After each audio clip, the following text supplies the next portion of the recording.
Hi dears, ഈ വരുന്ന September 30 ചൊവ്വാഴ്ച കേരള സർക്കാർ പൊതു അവധി പ്രഖ്യാപിച്ചിരിക്കുകയാണ്.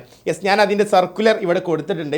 2025 നവരാത്രി ആഘോഷങ്ങളുടെ ഭാഗമായി, അതായത് പൂജവെപ്പ്, സംസ്ഥാനത്തെ സർക്കാർ, അർദ്ധ സർക്കാർ പൊതുമേഖലാ സ്ഥാപനങ്ങൾക്കും സംസ്ഥാനത്ത് നെഗോഷ്യബിൾ ഇൻസ്ട്രുമെൻ്റ് ആക്ട് പ്രകാരം പ്രവർത്തിക്കുന്ന സ്ഥാപനങ്ങൾക്കും പ്രൊഫഷണൽ കോളേജുകൾ ഉൾപ്പെടെയുള്ള എല്ലാ വിദ്യാഭ്യാസ സ്ഥാപനങ്ങൾക്കും ദുർഗാഷ്ടമി ദിവസമായ 2025 സെപ്റ്റംബർ 30 ചൊവ്വാഴ്ച പൊതു അവധി പ്രഖ്യാപിച്ചുകൊണ്ട് ഉത്തരവാകുന്നു.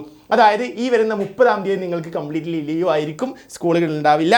അപ്പോൾ 29 അതായത് 28 ഞായറാഴ്ച കഴിഞ്ഞ് 29 എന്താണ്, തിങ്കളാഴ്ചയാണ്, അന്ന് ക്ലാസ് ഉണ്ട്. ഈ 30 ഓൾറെഡി ലീവാണ് എന്ന് നമുക്ക് അറിയിച്ചു. സോ 29 എന്തായാലും നമുക്ക് ഈവനിങ് ആയിരിക്കും ബുക്ക് വെക്കുന്നത്. അപ്പോൾ നിങ്ങൾ എന്തായാലും എന്ത് ചെയ്യും, സ്കൂളുകളൊക്കെ ഒരു ഉച്ചക്കോ അല്ലെങ്കിൽ ഒരു 3 മണിക്കൊക്കെ വിടാൻ ചാൻസ് ഉണ്ട്. അപ്പോൾ 29 മിക്കവാറും നിങ്ങൾ കള്ള ലീവ് എടുക്കാനുള്ള ചാൻസ് ഉണ്ട്. നിങ്ങൾ ലീവ് എടുക്കരുത് കേട്ടോ.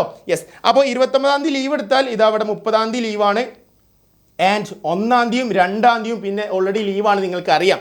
ആൻഡ് പിന്നെ ഉള്ളത് 3 അപ്പോൾ 3 കഴിഞ്ഞാൽ 3 എന്തായാലും ക്ലാസ് ഉണ്ടായിരിക്കും. 3 പൊതു അവധിയൊന്നും ഇപ്പോൾ ഇതുവരെ പ്രഖ്യാപിച്ചിട്ടില്ല. 3 ക്ലാസ് ഉണ്ടായിരിക്കും. പിന്നെ ശനി ഞായർ വീണ്ടും അവധി ദിവസങ്ങളാണ് 2 വരുന്നത്. അപ്പോൾ ഒരു വലിയ അവധി ദിവസങ്ങളാണ്. അപ്പോൾ ഈ ശനിയാഴ്ച 4 ശനിയാഴ്ച ഹൈസ്കൂളിലെ കുട്ടികൾക്ക് എന്തുണ്ട്, പ്രവൃത്തി ദിവസമാണ്. ഹൈസ്കൂൾ കുട്ടികൾക്ക് ക്ലാസ്സുള്ള ദിവസമാണ്. ഓക്കെ, 8, 9, 10 ക്ലാസ്സുകളിലൊക്കെ എന്താണ് ക്ലാസ്സുള്ള വർക്കിംഗ് ഡേ ആണ് എന്ന് പറഞ്ഞിട്ടുണ്ട്. അപ്പോൾ അല്ലാത്ത കുട്ടികൾക്ക് ശനി ഞായർ വീണ്ടും എന്തുണ്ട്, അവധിയുണ്ട്.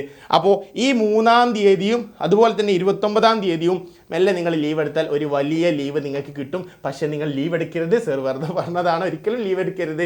ലീവ് എടുക്കൂല എന്നുള്ളതായിരിക്കണം ഈ വീഡിയോക്ക് താഴെയുള്ള കമൻറ്റ് എന്ന് ഞാൻ വിചാരിക്കുന്നു. സോ 30 ലീവാണെന്ന് അറിയിച്ചുകൊണ്ട് അടുത്ത വീഡിയോയുമായി വീണ്ടും കാണാം. ബൈ.